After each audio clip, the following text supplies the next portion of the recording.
senior project, I did read over the questions. I'll try to answer the questions without them really being asked at this point, and I'll give you a little history lesson about your grandmother, my mom. Bushi was born in 1932 in Detroit, Michigan. Her mom and dad both were of Polish descent and traveled to the United States roughly in 1910 via ship, came through Ellis Island and ended up in Detroit with their parents and grew up there, obviously not together, but met and were married. Bushi was born in 1932 and was an only child. When she was 5 years old, her dad passed away of what they believed was cancer, but of course they didn't have the technology in 1937 that they do today. But he did die a young man, and she really never knew him. Her mom, my grandma, never remarried, and they lived together in a small house on 29th Street in Detroit, Michigan, in a Polish neighborhood. They were similar to row houses in Philadelphia, but the side yards were very tight, small backyards, and of course people in that era had a lot of flower gardens, not much as a way of vegetable gardens, but flower gardens. And Detroit soil was clay, so a lot of roses grew in their backyard. And she had a small grassy area that she could play in. They did have a basement with a wringer washer in it, and I remember her telling stories of when she was about 12 years old, after heating up an iron to iron something, dropping it and getting severe burns on her side, trying to catch it before it hit the ground. And of course, irons in that day weren't electric. It was heated up in a different manner, which I really don't know how, and she tried to catch it before it hit the ground, like I said. They did have a wringer washer, and that wringer washer was in the basement actually when I was a kid as well, and we used to go goof around with it. And the wringer washer would just wash, didn't have a lid on it, and it would maneuver the clothes around, and then as the clothes came out to get them the water off it, you would pull them through and use a hand crank on the wringer washer and pull the clothes out and then go hang them out on the line to dry. They didn't have an electric dryer. Bushi attended only one school, which was St. Hedwig Catholic School in Detroit, and the only days of school she ever missed is when she was 10 years old, and she complained of having stomach pains at school. She was taken to the hospital, and for someone her age it was really strange, but she was given a partial hysterectomy at age 10, and they said she would never have kids. Obviously that's not true, because I'm here, and I'm the youngest of her 4 kids.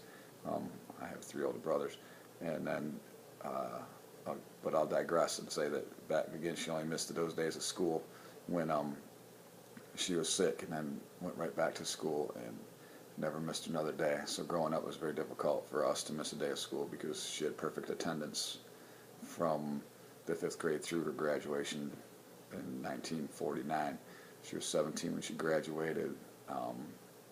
Met my dad, her husband, at a picnic in the summertime. Some friends introduced them. She was married. They were married in 1952. Started having children in 1956 with my oldest brother Tim. 1957, my brother Bill was born. 1960, my brother Jeff was born. 1961, I was born. Upon getting married, my grandmother, Bushi's mom, divided her house in half and made 2 separate homes out of it on 29th Street in Detroit, and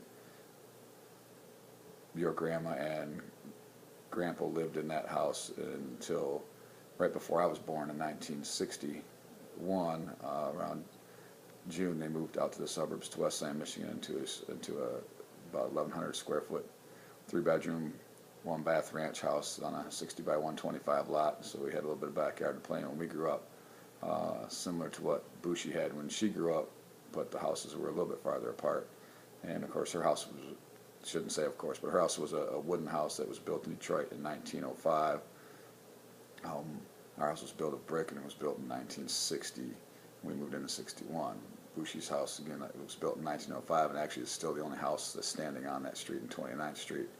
And when I say she lived in an old Polish neighborhood, it was, the reason I say that was there were the Polish people lived in one area, Italian people lived in another area, Irish people lived in an area, Czechoslovakian and Hungarian lived in an area, so it was segregated in that fashion, and there really wasn't a lot of integration even amongst the white populations of different ethnic backgrounds. So Bushi grew up Catholic. She was married in the Catholic Church. So it was very difficult for her when she divorced my dad, her husband, your grandfather, in 1982. And actually, their divorce was finalized on February 13th of 1982, which was actually they were married in February 13th, 1952. So 30 years exactly to the day was when they were married and divorced. Kind of strange, but anyway. Like I said, Bushi was an only child, so she would, like, for lack of better terms, hang out with her uncles and aunts, because it was like her friends, rather, because she didn't have any brothers or sisters. And her side of the family, they did have some younger. One of her mom's sisters had kids that were around her age. So anyway, she played more with her aunts and uncles than she did because she didn't have any brothers or sisters. I think one of the questions was, did you remember where she was at when John F. Kennedy was shot? And I remember her telling the story that she was actually in the kitchen. She had just put me down for a nap and came out in the kitchen to start dinner, and the news came across that John F. Kennedy had been shot. She thought it was quite tragic, and she thought the world would never be the same. I do remember in 1967 there were riots in Detroit, and we had to go down and get my grandma from down there, we made it about halfway, my dad and my brother and me, and he turned around to take us home, and then went back down to get her mom, Bushi, from down there and bring her back. And that was another time when I remember your grandma, Bushi, saying, well, the world's never going to be the same. Shortly after that, we put a man on the moon, and we all watched that as a family in our family room on TV, which was black and white. There wasn't any color TV in our home until I was about 14 years old. But, the whole one giant step for us, one leap from man, however that phrase went, that was another day when your grandma said, well, the world's changed, it'll never be the same. It seemed like she said that a lot throughout our lives, but there were some pivotal times when that would happen. Again, some of the things that she would say she remembered would be the impeachment of Richard Nixon, and of course Gerald Ford taking over as president was kind of had some meaning to it, because he was from Michigan, even though we really didn't know him, but it kind of gave everyone in Michigan kind of that sense that, well, we actually have someone in there that knows what they're doing, until they started seeing him like stumble downstairs and trip over things and kind of be the klutz president of the decade and really of the century. Some of the other questions that were on there, I'm trying to remember what they were. Some of her favorite things to do, actually, she never made it out of, Bushi never traveled out of Michigan. We used to go up north for vacations, and while we were growing up, and she never went out of her first trip out of state was actually driving my brother and me to Cedar Point when I was 14 years old. So she made it to Ohio when she was in her, I think, early 40s. It was the first time she'd been out of state, but by the time we had gotten older and when I turned 16, she started to travel